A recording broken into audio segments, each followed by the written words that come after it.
Iran दूसरे round की जंग में टिक पाएगा? क्या अमेरिका और इजराइल अब निर्णायक हमला करने वाले हैं? क्या ट्रंप और नेतन्याहू की मुलाकात में तय होगा कि तीसरा राउंड का युद्ध कैसे शुरू करना है? क्या व्हाइट हाउस में होने वाली बैठक से पूरे पश्चिम एशिया का भविष्य तय होने वाला है?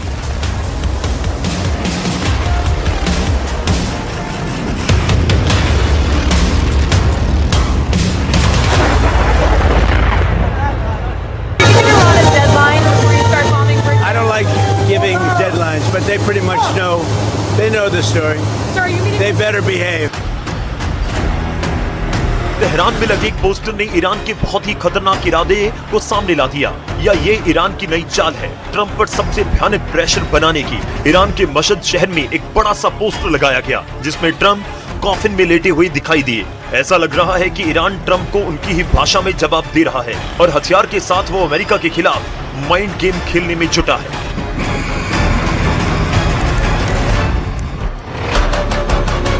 क्या ईरान का ये आत्मविश्वास असली है या केवल दिखावा? क्या ट्रंप को ताबूत में दिखाने वाला पोस्टर ईरान की ताकत का ऐलान है या डर छिपाने की कोशिश? क्या व्हाइट हाउस में ट्रंप और नेतन्याहू की बैठक के बाद यही पोस्टर ईरान पर भारी पड़ जाएगा?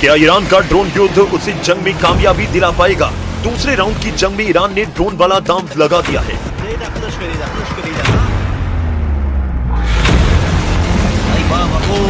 इराक के एरबिल शहर में विस्फोटकों से लैस कई ड्रोन अमेरिकी ठिकानों की तरफ बढ़ते दिखे। हालांकि इराक ने इन ड्रोन को हवा में ही तबाह करने का दावा किया, लेकिन कई रिपोर्ट्स में दावा किया गया है कि एक ड्रोन अमेरिका के दूतावास के बेहद करीब आकर गिरा। इंटरनेशनल मीडिया में दावा किया गया कि इस तरह के करीब 8 ड्रोन को इंटरसेप्ट किया गया। यानी ईरान की स्ट्रेटेजी सीधे हमलों से ज्यादा खाड़ी में अमेरिकी ठिकानों को एंगेज करने में लग रही है। सवाल है कि क्या ईरान को यही ड्रोन स्ट्रेटेजी ट्रंप पर दबाव बनाएगी या फिर अमेरिका अब इसका जवाब और बड़े सैन्य ऑपरेशन से देगा?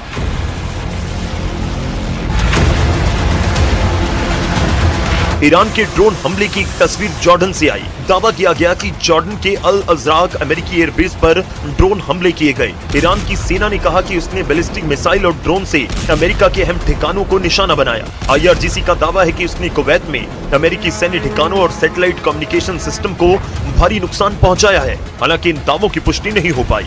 सवाल है कि जॉर्डन पर ईरान लगातार हमले क्यों कर रहा है? जॉर्डन ईरान का नंबर 1 टारगेट क्यों बना हुआ है? जॉर्डन के पास 6 बड़े एयरबेस हैं। इनमें से 4 अड्डे ऐसे हैं जहां अमेरिकी सेना और उसके विमान और ड्रोन तैनात हैं। इन बेस पर करीब 4000 अमेरिकी सैनिक तैनात हैं।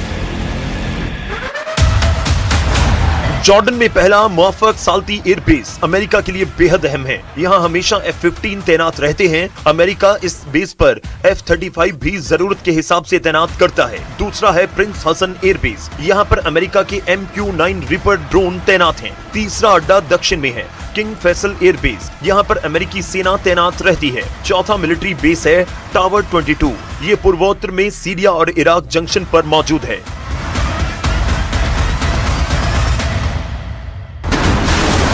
ईरान की जंग जहां पश्चिम एशिया में फैले अमेरिका के मिलिट्री नेटवर्क और सप्लाई लाइनों को काटने में जुटी है, वहीं अमेरिका ने पूरा फोकस हॉर्मुज में शिफ्ट कर दिया।